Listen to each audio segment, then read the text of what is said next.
One honest conversation turned 12 years of friendship upside down. I didn't plan to say it. That's the part that keeps replaying in my head. People keep acting like I sat down and crafted some brutal speech, like I rehearsed it in the mirror or something. I didn't. It just came out. And once it was out there was no way to take it back. It happened last month on a Thursday night at a bar we've gone to 100 times before. Same sticky tables, same dim lighting, same bartender who never remembers anyone's name, but always remembers their drink. It was supposed to be a normal catch up. That's what makes it feel so surreal now. My friend Lauren and I have known each other since freshman year of college. We met during orientation when she asked if I knew where the psychology building was, and we both got lost together for 20 minutes and ended up buying iced coffee instead. We've been friends for 12 years, birthdays, breakups, weddings, job changes. The kind of friendship where you don't have to explain your family dynamics because they already lived through them with you. But over the past 2 years, things had started to shift. Lauren had always been a little dramatic. Not in a bad way, just intense. Big feelings, big reactions, big plans. In college, that meant spontaneous road trips or deciding at 2 a.m. that we needed to reorganize our entire apartment. It was fun back then, harmless. Now we're both 34. And that same energy doesn't land the same way. When we sat down that night, she immediately launched into talking about her latest situation with her boyfriend, Eric. And when I say launched, I mean she didn't even take off her coat first. He's just being so unfair, she said, sliding into the booth across from me. Like, I don't even know who he is anymore. I nodded because this wasn't new territory. I'd heard versions of this conversation at least once a week for the last 6 months. What happened this time? I asked. He says I need to figure out my direction, she said, making air quotes. Like I haven't been trying. I didn't answer right away. The waitress came by, we ordered drinks, and Lauren kept talking without missing a beat. You have to understand, Lauren hasn't had a steady job in almost 3 years. She left her marketing position during the pandemic, saying she was burned out and wanted to pivot into something meaningful. At the time, I supported her. Everyone was reevaluating their lives back then. It made sense. But the pivot never really pivoted. First, she wanted to start a lifestyle blog. Then she talked about becoming a life coach, even paid for an expensive certification course she never finished. Then there was an Etsy shop idea that lasted about 2 weeks before she decided the algorithm was rigged against new creators. Somewhere in there, she also tried reselling vintage furniture, podcasting, and something involving printable affirmation cards. Meanwhile, Eric has been covering most of their expenses: rent, utilities, groceries. He works as an engineer. Not flashy money, but stable, predictable. And lately, from what Lauren told me, he'd started asking questions. Reasonable ones, at least from where I sat. So he just expects me to get some random corporate job and be miserable again? She said, taking a long sip of her wine. That's not who I am. I chose my words carefully. I mean, maybe he just wants to know there's a plan. There is a plan, she insisted. I just don't believe in rushing into things for the sake of security. That's such a scarcity mindset. That phrase, scarcity mindset, was one she'd started using a lot. It was like her vocabulary had slowly been replaced by phrases from self-help podcasts. I leaned back against the booth.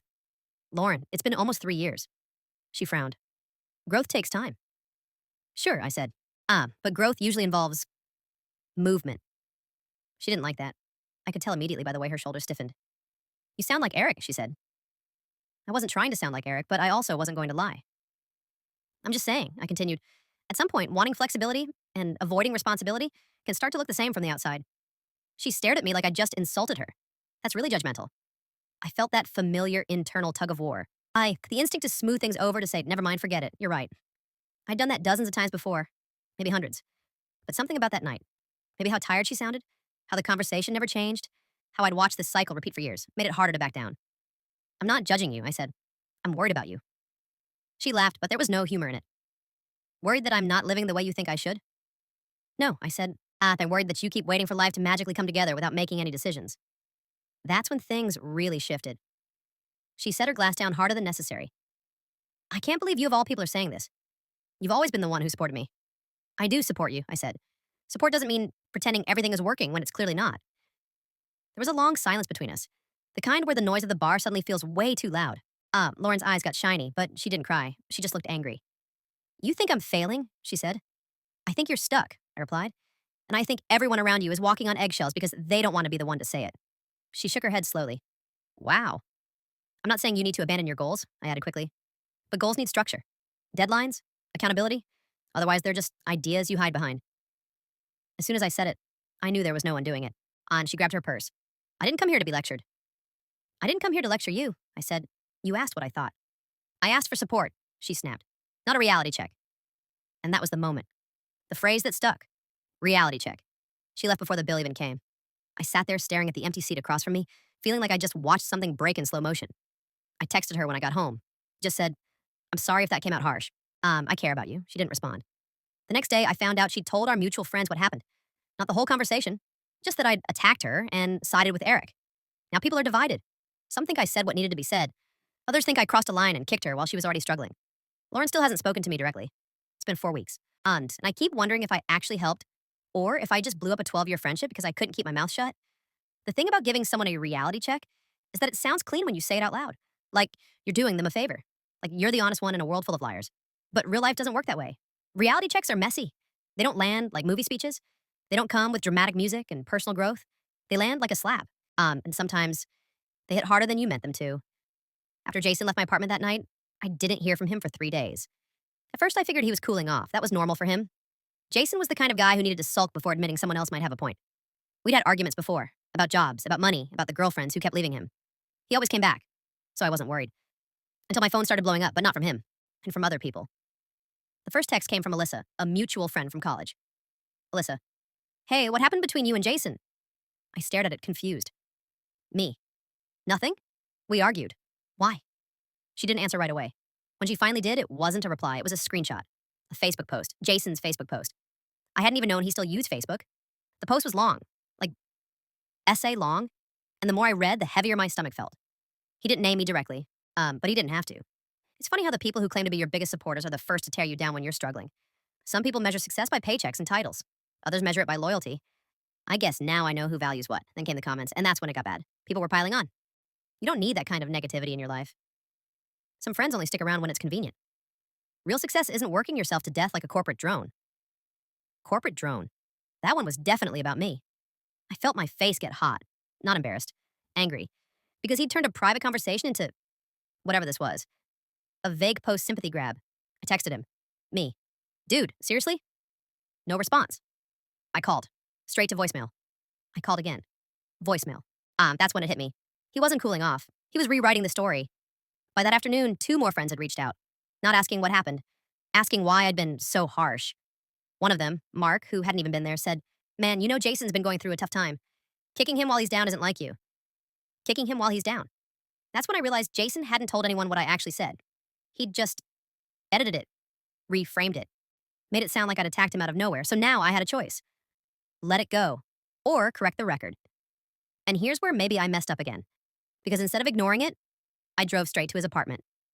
Jason lived in one of those older complexes that used to be nice 10 years ago, and now mostly smelled like cigarette smoke and broken promises.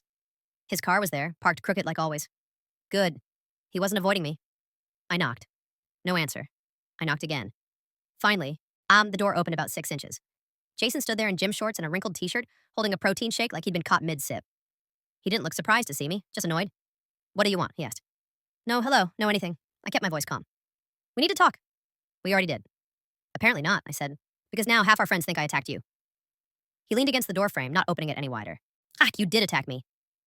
That was the moment I realized we weren't even arguing about the same thing anymore. I told you the truth, I said. You told me your opinion. No, I replied. I told you that quitting every job after 3 months isn't a plan. His jaw tightened. There it is again, he said. You think because you picked the safe route, you get to judge everyone else. Safe route. I almost laughed. He had no idea how many nights I'd stayed up, wondering if I'd made the wrong choices. How many weekends I'd worked while he was out networking at bars.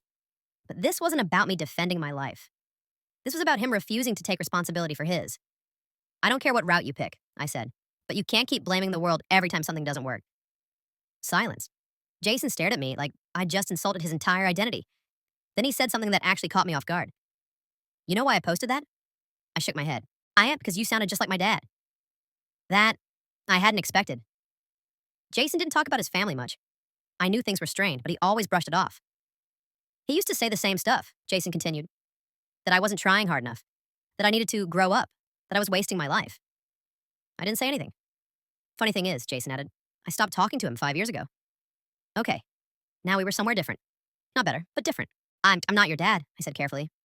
No, Jason replied. You're worse. That stung, because he meant it. You're supposed to be my friend. And friends let each other fail forever? I asked. He didn't answer. We stood there in this weird stalemate. 2 guys who'd known each other for over a decade, suddenly acting like strangers who didn't speak the same language. Finally, Jason sighed. I didn't ask you to fix my life. I know, I said, but you did ask me why things keep going wrong. Another silence.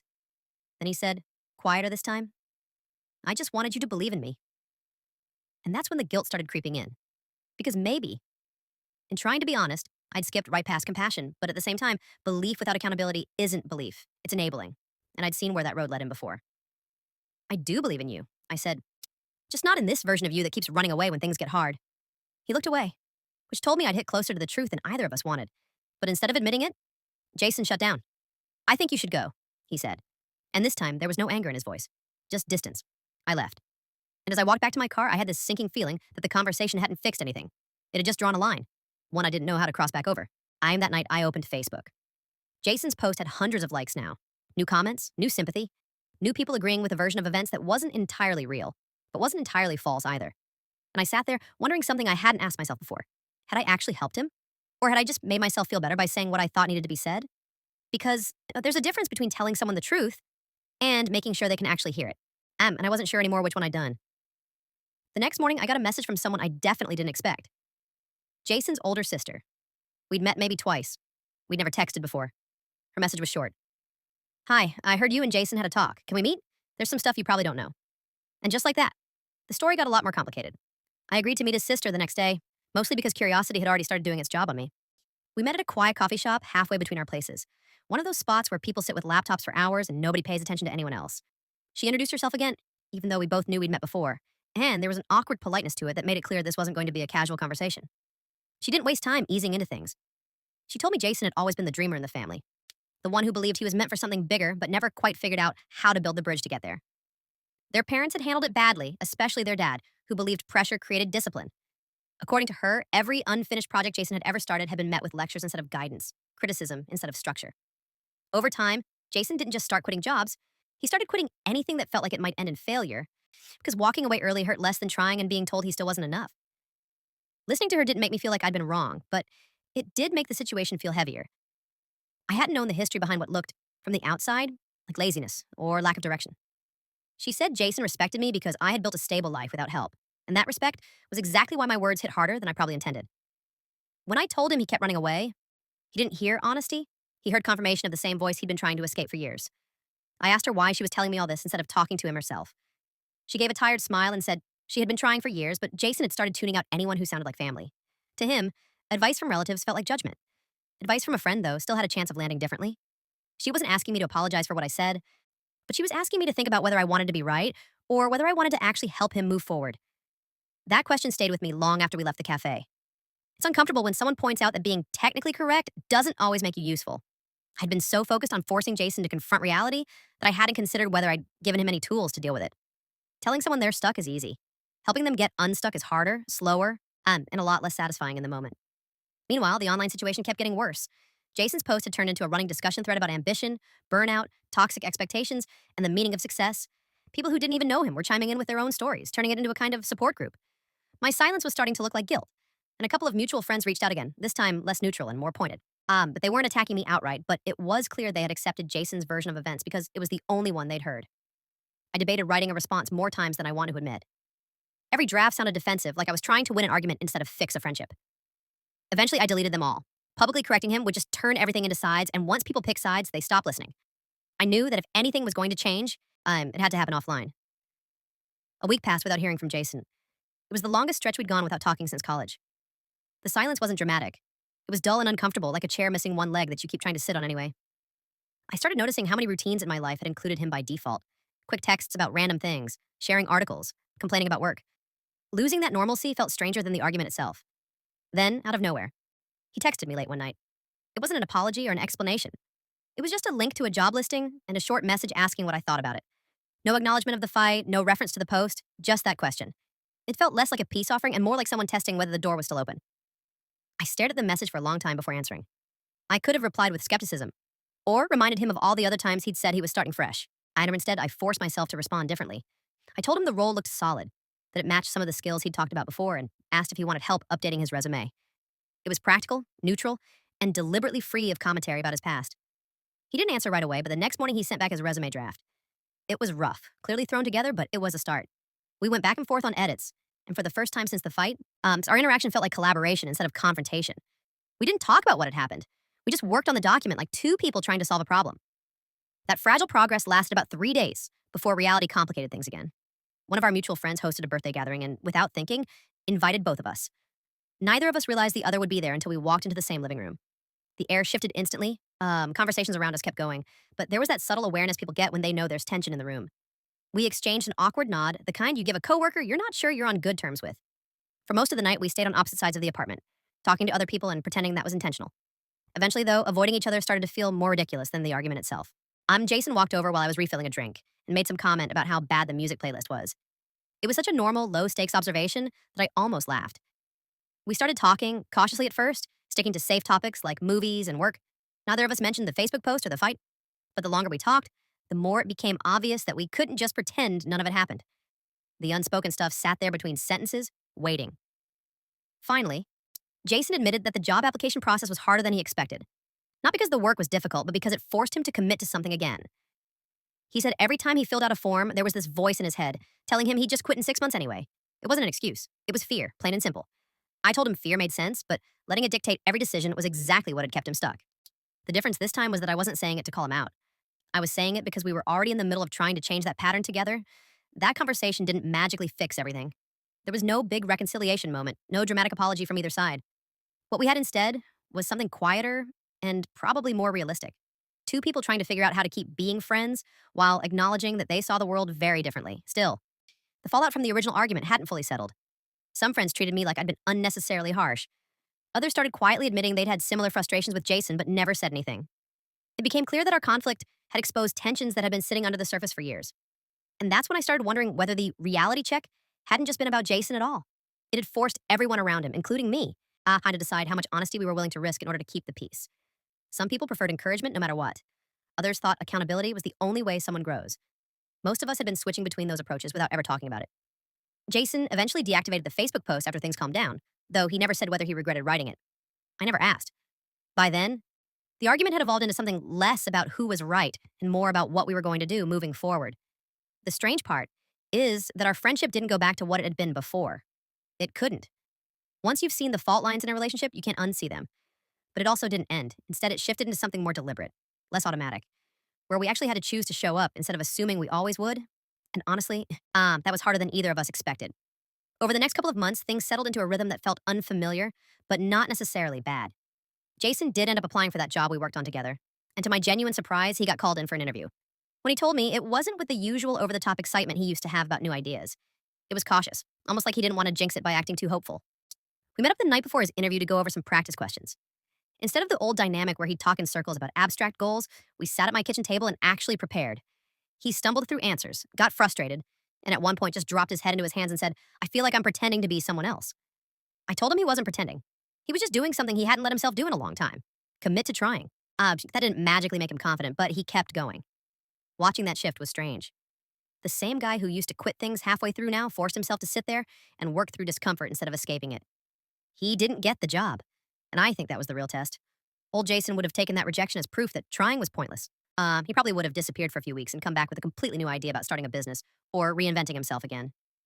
This time, he texted me the same day and said, "Well, that sucked. I'm applying to 3 more tonight." It wasn't triumphant. It wasn't inspirational. It was just steady. And somehow that felt like a bigger change than if he'd succeeded right away. At the same time, our friendship was still working through its own adjustment period. We weren't as effortlessly close as we used to be. There was more space now, more awareness of boundaries. We didn't default to venting sessions where he unloaded and I nodded along. If he started drifting into that pattern, I'd gently redirect the conversation. Sometimes he noticed and laughed about it. Sometimes he got quiet. We were both still learning how to interact without falling back into roles that hadn't been healthy for either of us. The social fallout took longer to fade. A few people never really let go of their original impression that I'd been unnecessarily harsh. I'd show up to group events and feel that subtle tension again, the kind where conversations pause half a second too long when you walk in. Nobody confronted me outright, but the shift was there. It bothered me more than I expected. Not because I needed everyone to agree with me, but because it showed how quickly a single story, especially one shared online, can shape how people see you. Jason noticed it too. One night after a small get-together, he admitted he felt responsible for that part. He said posting about the argument had felt validating at the time, like he needed reassurance that he wasn't alone, but seeing how it changed the group dynamic made him realize he'd turned something personal into something performative. He didn't apologize in a dramatic way. He just acknowledged it and said he wouldn't do that again. I told him I understood why he'd done it. Honestly, I did. When you feel hurt, it's tempting to gather witnesses. It makes the pain feel more legitimate. But it also complicates things in ways you don't see coming. Around that time, he landed a contract position through a friend of a friend. Nothing glamorous. Just a 6-month role helping manage logistics for a small company. It wasn't the kind of job he would have imagined for himself years earlier, and he admitted that if someone had suggested it back then, he would have dismissed it as settling. Now he looked at it differently. Not as a final answer, just as something solid to build from. The first week was rough. He wasn't used to structure anymore. Having to wake up early, answer to a supervisor, and stick to a schedule drained him in a way that surprised both of us. But he kept going. Every so often, he'd text me something small, just like, made it through Monday, or didn't hate today, and those messages felt more meaningful than all the grand plans he used to talk about. Our conversation slowly started including other things again. Movies, random news, dumb jokes. It was like pieces of the old friendship were coming back, but without the same unspoken expectations. We weren't trying to fix each other anymore. We were just existing alongside whatever growth was happening. I also had to confront my own side of things. For a while, I'd been quietly convinced that I was the one pushing him toward change, that my reality check had been the catalyst. The longer time passed, the clearer it became that wasn't true. Jason was changing because he chose to, not because I forced him to. If anything, my bluntness had just been one moment in a much longer process he was already wrestling with internally. Realizing that was humbling. It made me see how easy it is to mistake honesty for control. It's like saying the right thing at the right time can steer someone else's life. It can't. People only move when they're ready. And sometimes your words land differently than you intend, either softer or harder. By the end of those 6 months, Jason's contract got extended. Not permanently, but long enough that he started talking about the future in practical terms instead of abstract ones. He asked questions about budgeting, about saving, about whether he should consider going back to school for something more specialized. These weren't dramatic reinventions.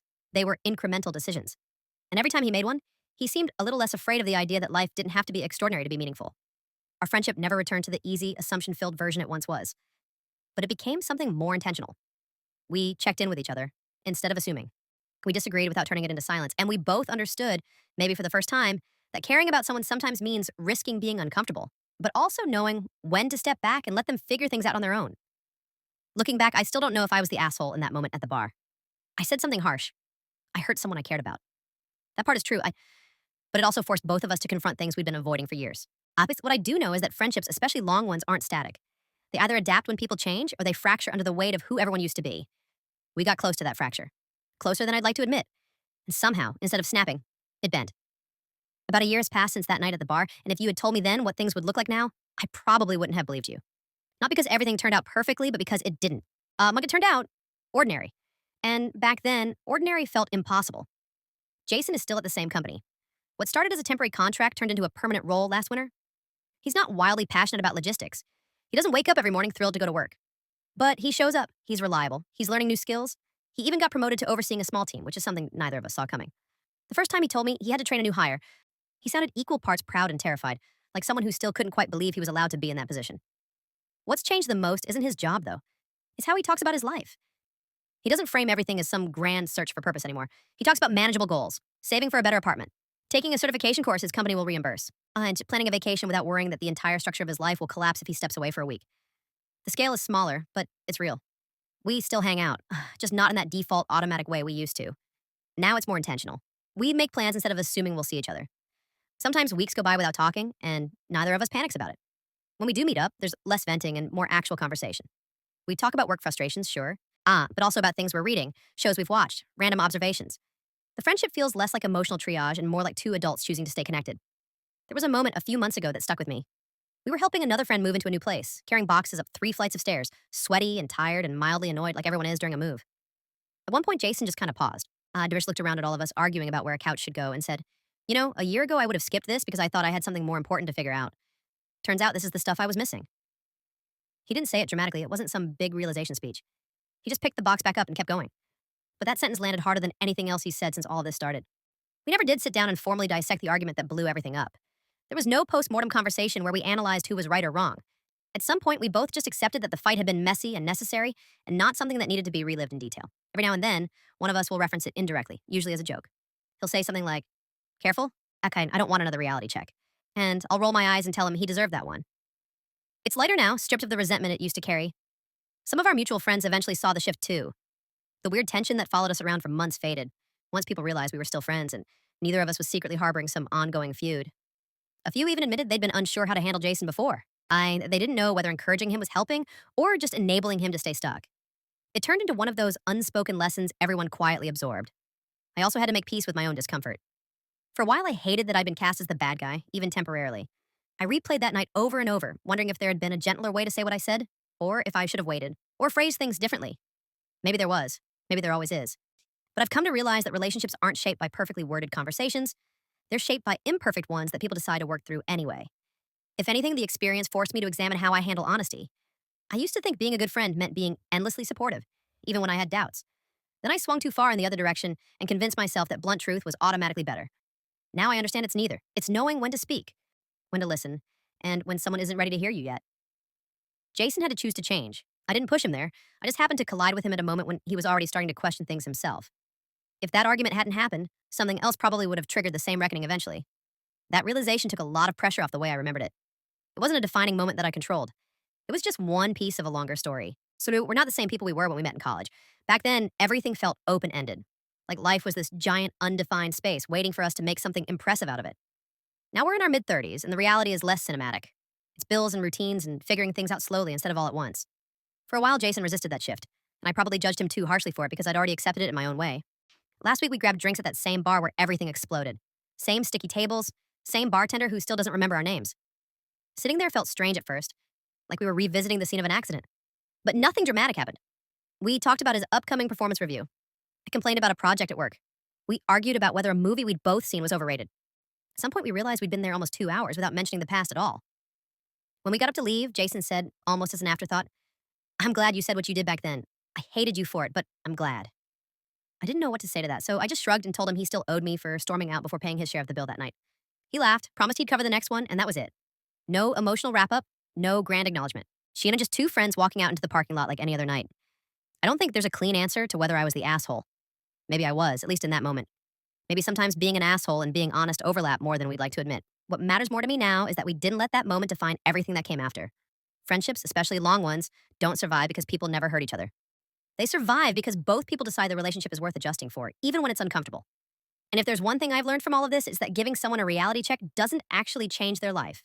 But sticking around afterward when the reality finally sets in just might.